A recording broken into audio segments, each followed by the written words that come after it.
Alright guys, here we go. Here's a video about real science in action live. Alright, I want you to consider this like a nature documentary. We're watching live science happen just as it's unfolding, okay? And the reason for that is because what's going on is I'm going to make a prediction based on a model of the medical system. All right, so I have a model of the medical system. Based on that model, I should be able to extrapolate and make a guess about what's going to happen. And so that's what I'm going to do here, and we're going to see the prediction play out in real time. Hopefully I can do it quickly and maybe make it a little bit entertaining. But anyway, this is it.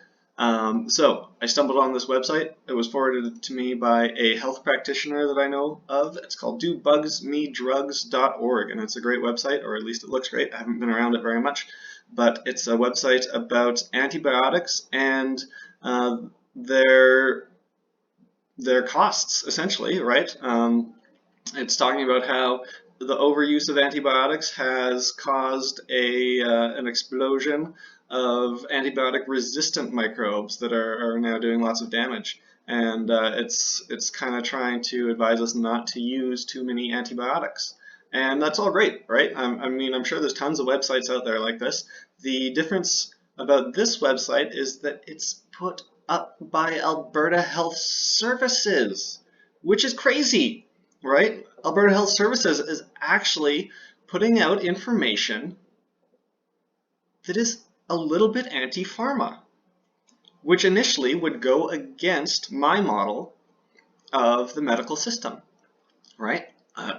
Pharmaceutical companies make antibiotics, and we've seen that the government and government institutions are happy to push pharmaceutical products on everybody. So why would this website exist if my model is correct, right? And so this is a challenge. This is a challenge to my model, and I'm going to use this as an opportunity to make a prediction about data that I haven't seen before. All right, so here it goes. My prediction is that the basis of my prediction, which I haven't stated yet, is that antibiotics are a dying industry. Okay, we've made so many antibiotics that it's now very difficult to get anything new into the market, and so antibiotics aren't actually making pharmaceutical companies that much money. So let's go through some of the reasons why that might be the case. All right, so how do pharmaceutical companies make money off of products? They do so because they own patents. All right, patents. If we go to the Canadian patent law, oh my gosh, where is it here? Let me just quickly search the number 20. Filing a patent. A patent in Canada lasts a maximum of 20 years. Okay, so that's going to turn out to be interesting information, I think, right? I'm making a prediction based on data that I don't know, and so we'll see how it goes. A patent lasts a maximum of 20 years, and that's in Canada. All right, if we go to the FDA, which is in the US, Food and Drug, how long is a patent term? Now, I have seen this before. This isn't the part that I haven't seen. How long is a patent term? Patent terms are set by statute. Currently, the term of a new patent is 20 years from the date of application for within the United States. So, in the United States and Canada actually being the important one here because this was an Alberta website, remember. But anyway, in both countries, antibiotic patents last about 20 years. So, this is one prediction, but unfortunately I've already looked at the data for this prediction, and I will make another in a second, but one prediction is that there aren't very many patents for antibiotics out right now, and that turns out to be the case. Right, so if you look, we're at 2023 right now, right, which means that 20 years ago was 2003, right? And so basically, this is just Wikipedia's timeline of antibiotics. Okay. So if we look at this, we've got in 2023, what is this? Maybe 10, 11 patents or something like that.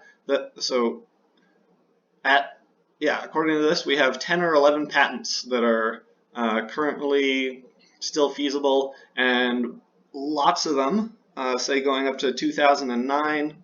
So 2009 is 6 years away. 2005 is 2 years away, right? So 4 or 5 of these, there's probably more than 11, but anyway, 4 or 5 of these are set to expire quite soon. And so we have a rapidly expiring set of patents for antibiotics. That's very interesting.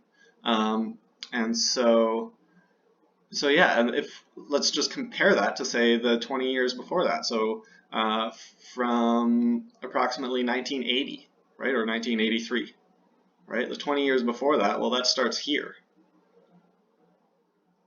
That's a lot more than 11 patents. Or whatever it was. I don't know, maybe 13. Right? It was a lot more than that. And so here's the prediction on data that I haven't seen yet, which is that most of these new antibiotics are for things that are kind of narrow, kind of niche, right?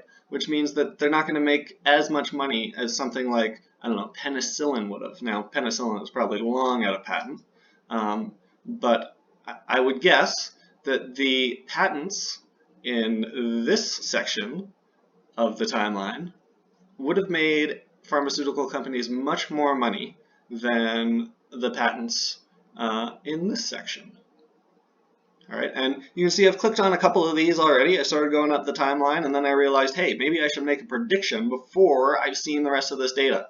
All right, and yeah, my prediction is that these ones will not make as much money or will not have as much market share as these ones. All right, and so that's enough time for this. You can go through and check this out for yourself.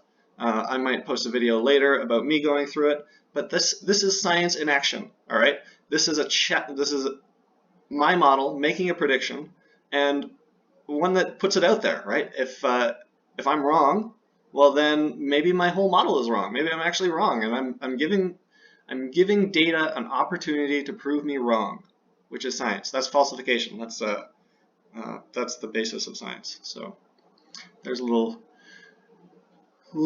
what I thought was exciting diatribe on science.